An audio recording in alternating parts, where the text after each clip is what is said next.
நாம் பேசிக்கொண்டிருக்கும் இந்த நேரத்தில் ஒரு அறிவிப்பு ஒன்றும் ஒரு முக்கிய கூட்டம் ஒன்றும் நடைபெற்று வருகிறது. முக்கிய கூட்டம் என்ன? எதிர்கட்சி தலைவர் ராகுல் காந்தி பிரதமர் மோடி அவர்களுடைய அலுவலகம் சென்றிருக்கிறார். மிக முக்கியமான மீட்டிங் அங்கே நடைபெற்று வருகிறது. இந்த நேரத்தில் மத்திய அரசுகிட்ட மாநில அரசுகளுக்கு ஒரு அறிவிப்பு வந்திருக்கு. மத்திய உள்துறையிலிருந்து என்ன அறிவிப்புன்னா, போர் காலத்தில் நீங்கள் எம்மாதிரியான ஒத்திகைகள் செய்வீர்களோ அந்த மாதிரியான ஒத்திகைகள் செய்து கொள்ளுங்கள் அப்படின்னு சொல்லிட்டு உடனே இந்த அறிவிப்பை பார்த்த உடனே பலர் என்ன சொல்கிறாங்க, ஒருவேளை இந்தியா பாகிஸ்தானை தாக்க தயாராகிறதா என்ற கேள்வி முன்வைக்கப்படுகிறது. சரி, போர்க்கால ஒத்திகை என்ன என்று பார்க்கும் பொழுது இது 7ஆம் தேதி நடைபெறும் என்றும் சொல்லப்பட்டிருக்கிறது. என்ன மாதிரியான ஒத்திகை அப்படின்னா, திடீரென எதிரி நாட்டு விமானங்கள் ஒருவேளை குண்டுகள் வீசுதுன்னா நாம் எப்படி தற்காத்து கொள்ள வேண்டும், பாதுகாப்பான இடத்திற்கு எவ்வாறு செல்ல வேண்டும், இது தொடர்பான ஒத்திகை. அது மட்டும் இல்லை, ஆங்கிலத்தில் வைட்டல் இன்ஸ்டலேஷன்ஸ் என்று அழைப்பார்கள். மிக முக்கிய இடங்கள், உதாரணத்துக்கு நம்மளுடைய அணு உலைகள், அவற்றை எவ்வாறு பாதுகாக்க வேண்டும் எதிரி நாட்டு தாக்குதலிருந்து, இதெல்லாம் வைட்டல் இன்ஸ்டலேஷன்ஸ் என்று அழைப்பார்கள். ஆக நம்மளுடைய மனித உயிருக்கும் நம்மளுடைய மிக முக்கிய இடங்களுக்கும் எந்த ஒரு சேதமும் வந்துவிடக்கூடாது. இது தொடர்பான ஒத்திகை 7ஆம் தேதி நடத்த மத்திய உள்துறை மாநில அரசுகளுக்கு உத்தரவிட்டிருப்பதாக சற்று முன் தகவல்கள் வெளியாகின.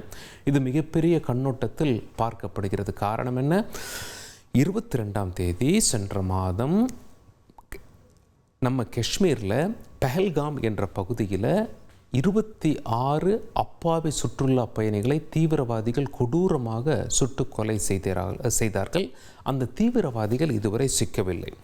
இந்தியா என்ன சொல்கிறோம், பாகிஸ்தான்லேருந்து தான் அந்த தீவிரவாதிகள் அவங்க உதவியோடு தான் செயல்படுறாங்க அப்படின்னு சொல்லி நாம் ஏற்கனவே நம்மளுடைய ஏவுகணை சோதனையெல்லாம் நடத்தி வந்தோம். அது தரை வழியாகட்டும், கடல் வழியாகட்டும், வான் வழியாகட்டும் நாம் தயார் நிலையில் இருக்கோம், மேற்கொண்டு தயார்படுத்தி கொண்டு இருக்கும். இன்னொரு பக்கம் பாகிஸ்தானும் அதே மாதிரி நாள்தோறும் அந்த எல்லை பகுதியில், இந்தியா பாகிஸ்தான் எல்லையை லைன் ஆஃப் கண்ட்ரோல் என்று அழைப்பார்கள். அந்த லைன் ஆஃப் கண்ட்ரோல் எல்லையில் பாகிஸ்தான் தினம் தினம் அத்துமீறுகிறது, நம்மளுடைய இராணுவம் பதிலடி கொடுக்கிறது என்ற செய்தியும் நாம் பார்த்து கொண்டிருந்தோம். இதெல்லாம் ஒரு பக்கம் இருக்கையில், எப்படி நாம் ஏவுகணை சோதனை நடத்துகிறோமோ அதே மாதிரி பாகிஸ்தானும் ஏவுகணை சோதனை நடத்தி நாள்தோறும் ஒரு செய்தியை கொடுத்து கொண்டிருக்கிறது. 450 கிலோமீட்டர் தூரம் வரை பாயும் ஏவுகணை சோதனை நடைபெற்றது, அதை இராணுவ தளபதி பார்வையிட்டார். இப்படிலாம் விஷுவல்ஸ் அவங்க வெளியிட்டு கொண்டிருக்கிறார்கள். இப்படியாக போர் மேகம் சூழ்ந்து கொண்டிருக்க மற்ற நாடுகள்லாம் என்ன சொல்கிறாங்க அப்படின்னா, இல்லை இந்த டென்ஷன்ஸை கொஞ்சம் தவிர்க்க வேண்டும், கொஞ்சம் நாம் அந்த போர் வரைக்கும் போகக்கூடாது, அதுக்கு முன்னாடியே பேசி தீர்த்துக்க வேண்டும் அப்படின்னு சொல்லிட்டு இந்தியாவோடு தங்களுடைய அனுதாபத்தையும் அவர்கள் பகிர்ந்திருக்கிறார்கள். அதாவது இந்தியாவிற்கு பதில் நடவடிக்கை எடுக்க அங்கே முகாந்திரம் எடுக்கிறது. காரணம் என்ன? நாம் பாதிக்கப்பட்ட நாடு, தாக்குதல் சம்பவம் நடந்திருக்கிறது, அதற்கு எவ்வாறு நாம் பதிலடி கொடுக்க போகிறோம் என்று தேசமே பார்த்து கொண்டிருக்கையில் தான் இந்த நேரத்தில் மத்திய அரசினுடைய இந்த அறிவிப்பானது மாநில அரசுகளுக்கு வந்திருக்கிறது. ஒத்திகை பாருங்கள், அவசர கால நேரத்தில் எம்மாதிரியான நடைமுறைகள் எடுக்க வேண்டும் என்பதை 7ஆம் தேதி நீங்கள் ஒருமுறை ஒத்திகை பாருங்கள் அப்படின்னு சொல்லி வந்திருக்கின்றது. கடைசியாக இது போன்ற அறிவிப்பு எப்பொழுது வந்தது அப்படின்னு சொல்லி தேசிய ஊடகங்கள்லாம் செய்தி வெளியிட்டு கொண்டிருக்கிறார்கள். 1971ஆம் ஆண்டு இந்தியா பாகிஸ்தானுக்கு பயங்கரமான போர் நடந்தது.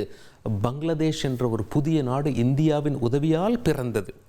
அந்த நேரத்தில் மத்திய அரசு மாநில அரசுகளுக்கு இந்த போர் ஒத்திகை நேரத்தில் என்ன மாதிரியான அவசர கால நடவடிக்கை எடுப்போமோ அந்த நடவடிக்கை எடுங்கன்னு சொன்ன அறிவிப்பு 1971 வெளியானது. சமீபத்தில் நாம் அதை கேள்விப்பட்டே இருக்க மாட்டோம்.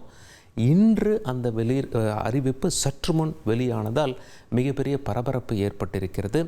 இந்தியா பாகிஸ்தானை தாக்கவிருக்கிறோமா, முழுமையாக இதற்காக தயாராகி கொண்டிருக்கிறோமா, இதன் காரணமாக தான் மத்திய அரசு மாநில அரசுகளுக்கு இது போன்ற ஒரு உத்தரவு போட்டிருக்கிறார்களா? நாம் பேசிக்கொண்டிருக்கும் இந்த நேரத்தில் ராகுல் காந்தி பிரதமர் மோடியை சந்தித்து பேசிக்கொண்டிருக்கிறார். பிரதமர் அலுவலகத்திற்கு ராகுல் காந்தி சென்றுள்ளார். அவர்கள் போரை பற்றி பேசுவார்களா அல்லது அடுத்த சிபிஐ இயக்குனர் யார் என்பது முடிவு செய்வது தொடர்பான மீட்டிங்கா என்ற உச்சகட்ட பரபரப்பில் நாடு இருக்கிறது. உங்கள் தந்தி ஒன் தொலைக்காட்சியில் கால பைரவன் தினமும் காலை 8 மணிக்கு காண தவறாதீர்கள். செய்திகளை உடனுக்குடன் தெரிந்து கொள்ள உடனே சப்ஸ்கிரைப் பண்ணுங்க.